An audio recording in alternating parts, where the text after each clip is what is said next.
Hello there, very good evening to you. You're watching the press preview, a first look at what's on the front pages as they arrive. And it's time to see what's making the headlines with the Daily Mirror's associate editor, Kevin Maguire. We're also joined tonight by the Daily Mail columnist, Sarah Vine. Good evening to you both. Thank you for joining us. We'll be speaking to them shortly. They'll be joining us now until just before midnight tonight. So let's start by seeing what's on the front pages of those newspapers now, starting with the Daily Mail.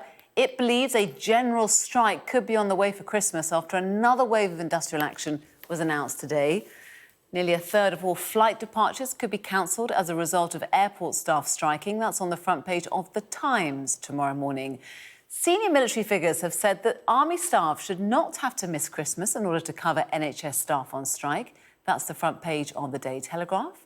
The Eye claims the former Health Secretary Matt Hancock's decision to stand down as an MP was prompted, at least in part, by a letter of no confidence due to be put forward by his constituency's Conservative Association. The Mirror tomorrow suggests that Mr Hancock could be eyeing a career in television after his stint on I'm a Celebrity.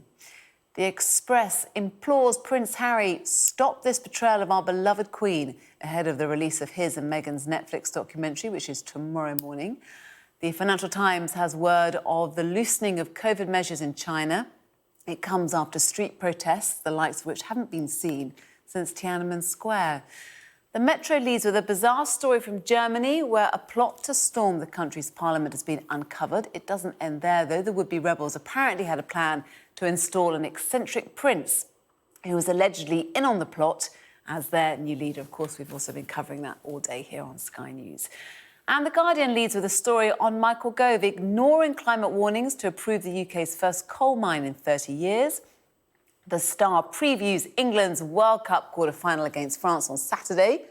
The French striker Mbappe lives in Leicester. That's on the front page of The Sun tomorrow morning. And a quick reminder that by scanning the QR code you'll see on screen during the programme, you can check out the front pages of tomorrow's papers while you watch with us. Well, let's meet our paper reviewers now. We're joined tonight by Kevin Maguire and Sarah Vine. Good evening to both of you. Kevin, let's start with you and start with the front page of the Daily Mail. According to them, it's beginning to look a lot like a Christmas general strike. What's your take on this? Yeah, there's no doubt there's a huge upsurge in industrial action. I think that's overputting it. Back in 1926, the general strike, 9 days, there was a quarter of the workforce on strike. That would be about 7.5 million people now. So it's something like that. It's the highest, the most industrial action since 1989, actually, not even 1979 in the so-called winter of discontent. But nevertheless, border force workers going on strike, on top of ambulance crews setting a date, and you have posties, you have nurses, first in the Royal College of Nursing's history, national strike. You can go round and round. You can see why it's happening, because living standards are under an enormous squeeze. We've got inflation, 11.1%, consumer prices index, 14.2%, retail prices index, which includes mortgages, and people are being offered very, very low amounts. So wages are actually going up faster in the private sector than the public sector by about 3 times. I looked at the Office for National Statistic figures, and it's 6.6% in private, public sector 2.2. So that's an enormous cut in living standards. There's going to be a lot of inconvenience for people. And in truth, there is no easy answer to this. And I don't think the government has handled it particularly well by pushing away the unions for too long. Now it's speaking to them, but I don't think there's anything concrete there. So, put your seatbelt on and get ready for a rough ride. Yeah, Sarah, let's bring you in now. The Daily Mail saying that it's a general strike in all but name, and then saying that families with young children will suffer the worst queues because under 12s are not allowed to use the electronic passport gates. That's if you're lucky enough to be going abroad over the Christmas period. What's your take on it? Well, I think it's the Christmasness of it, isn't it? I think a lot of people are sympathetic towards public sector workers, and particularly those on the front line, and they do think they need pay rises. But it's just that this time of year is particularly sensitive, and particularly since, we've had 2 years of COVID, and so a lot of people haven't seen their relatives. For example, I'm supposed to be going to Italy for 3 days to see my dad, who has been very unwell, on the 26th, and I might probably now not be able to go. It's not the end of the world, but it will ruin our Christmas. I think the difficulty is that it feels very political. The unions do fund Labour. I think this year donations from unions to the Labour Party were sort of 1.6 million. Kevin will correct me if I'm wrong. So it does feel like it's very political. It feels like the government are on the back foot, and the unions are taking advantage of it, which is probably a very sensible tactic for the unions, but it just means a lot of people will suffer. And the other thing to say is that there are a lot of people who are on 0 hours contracts, who don't have the protection of unions, who will be affected by all of this, who won't be able to get to work, who can't just put their hands in the pockets. I mean, the thing about things like this, these sort of strikes, is that they don't affect the well-off. People will just, if you're Harry and Meghan, you just hire another private jet. But if you're a normal person, and if you are also struggling, you can't buy yourself out of the difficulties, and so your Christmas will be marred. And that's the difficulty. It's very emotional. I think it feels quite Grinchy. It doesn't help that, of course, Mike Lynch rhymes with Grinch. That's obviously quite fun for commentators. Maybe fun for the headline writers, those sub-editors of the various papers. You were kind of nodding and then not nodding in agreement and disapproval there. What would you like to say, Kevin? Well, for instance, the Border Force Union, the Public and Commercial Services Union, doesn't give any money and is not linked to the Labour Party. The Royal College of Nursing doesn't give money to the Labour Party and isn't linked to it at all. The RMT Rail Union with Mick Lynch, the Grinch for Sarah there, they don't give money to the Labour Party. They're not affiliated to the Labour Party. So I could see why there is a political battle between the two main parties, Labour attacking the government attacking Labour. But these aren't political strikes. These are just basic bread and butter strikes that people are worried about their livelihoods, their living standards, in some cases their jobs. And that's why they're going on strike. And yes, the public are going to be inconvenienced. That you'll hear words of regret from people like Mick Lynch, Mark Sawatka too. But the fact is, you go on strike, there will be a disruption. But I think there's quite wide support for these strikes. It varies sometimes. I see majority of people back the nurses now. Cancer treatment starts to get cancelled. Would that be the case in January? I'm not so sure. There's public support for the ambulance crews.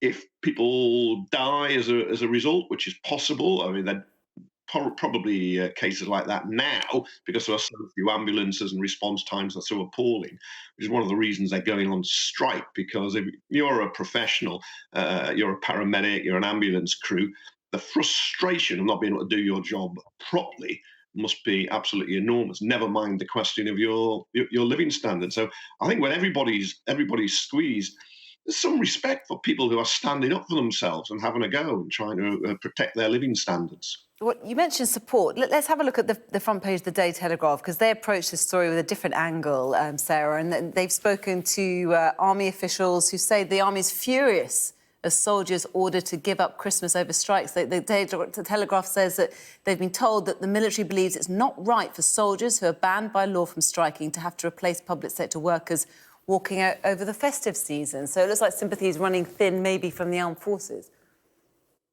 Well, yeah, I mean, they're in a difficult position. Everyone always expects the army to step in and fix everything when everything goes wrong. I think they've got a point. Why should they do it? But I mean, I don't know. I mean, I think that people do have sympathy for public sector workers. I really think they do. I think a lot of them are underpaid, but I just think they could have done this in January. They don't have to do it now at Christmas when everybody's, under quite a lot of strain as it is already. It makes things a lot harder, and it doesn't really help their cause. And I think it is really insensitive of the unions to do this at this time of year. I think there are plenty of other times to make the argument. When you're not going to destroy people's holidays. Okay. These disputes have been dragging on quickly, Kevin, quickly. These disputes have been dragging on for some time, and the RMT, for instance, didn't set Christmas strike date because they had a meeting with Mark Harper and the rail company. They thought they were going to get a better offer, and in the end, the offer fell well short of what they went. But I sympathise with the armed forces. Privates, as it mentions, are on £22,000. Why are army privates paid so low? They're banned from striking. They don't organise. Just being Oliver Twist, please, sir, may I have some more, doesn't get you anything. It gets you very, very thin gruel. And I can see why they resent being used as a strike-breaking force, a scab army, turning the British army into a scab army. It seems every minister just says, get the military all the time. I see why they're fed up. They want to do their own job, not everybody else's job. OK, let's move on now. Onto the front page of The Guardian tomorrow. Gove ignores climate warnings to approve the first coal mine in the UK for some 30 years. We were told that this is a £165 million Cumbrian site. It's going to add 400,000 tonnes of emissions to the UK total. Sarah, what do you make of Michael Gove's decision here? Well, as I understand it, it's to do with the fact that there was an independent review of this coal mine, and the person doing it decided that basically it would make no difference whether the coal was mined in the UK or whether it was imported from abroad, and therefore, in terms of climate change and net zero and all of those things, it was there was no reason to halt it from going ahead, and so the independent review recommended it, and so Michael went, just took his advice, and that's what they're doing. I mean, they're saying it's going to be the first net zero coal mine ever in the history. I mean, the thing is that the coal that it produces is coke, so it's used in the manufacture of steel and stuff. So it's not the stuff that you put in your fires. So the idea, the argument is that you would import this stuff anyway from abroad in order to do this processing. So why not just mine it here? Very quickly, because we're going to head to a break in just a few minutes' time. What do you think, Kevin? Is this the right decision, do you think? Yeah, 85% of that coal will be exported. It's high in sulphur. Of course, it's controversial because the net zero target by 2050. All of the coal mines shuts in 2049 is the plan. It's hugely controversial, but I can see for some people in that part of Cumbria, 500 jobs will be welcome. I'm from a mining family, but I think we've got to move on from burning coal and digging it out the ground. OK, Kevin, for now, thank you so much. Sarah, thank you as well. Do stay where you are, because we'll be back with both of you in just a few minutes' time. Coming up on Sky News in just a few minutes, he's a soon-to-be ex-MP. Get him out of here. We're going to ponder what's next for Matt Hancock. Coming up after this break. Don't go away.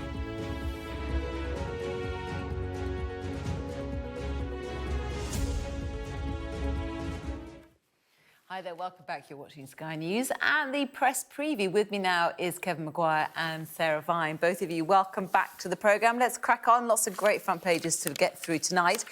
Starting with The Eye. One big story dominating that newspaper tomorrow morning. Hancock forced out after local Tories revolt against their absentee MP. Sarah, what do you make of this? Well, it doesn't surprise me one little bit. I don't know. This is a family show. I think that. What do I think? Was he forced out? Was he forced out, or do you think this is something he? Do you think he? Oh no, I think already? he was definitely. I think he was definitely forced out. I think Matt would not walk away from politics unless he was forced out, and he probably will come back. In what way? How will he come back? Do you think? Well, he might. I don't know. Maybe he'll stand for another seat. But he's very. I think he was always very determined when I knew him to become Prime Minister. So I imagine that's probably still on his agenda. But I don't know what new relationship he's going to get with the British public. I think he's done this SAS program, hasn't he? So that's the next thing, I guess. Maybe he'll come and do the Sky paper reviews with us. He'd be welcome, I'm sure. Let's bring you in now, Kevin, and also at the same time look at your newspaper's front page as well tomorrow. It is the big story. Of course, there's also pictures of Meghan, Harry, Will and Kate, but shamed MP targets TV riches. Hancock, get me out of here. Matt Hancock has his eye on TV fame, according to the Daily Mirror, and announcing that he won't stand again. What do you think of this? Well, I'm told he wants to do Strictly, and I could see, what happens, it seems to be in reality TV, is you get punted around and you end up everything.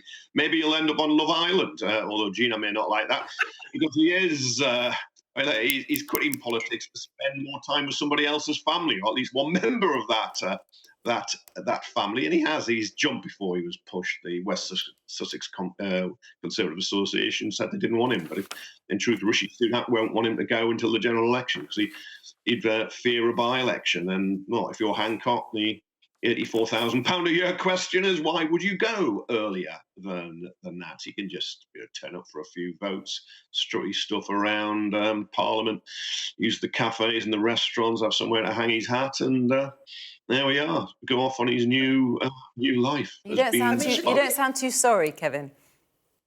Well, I'm not actually. I don't entirely dislike him.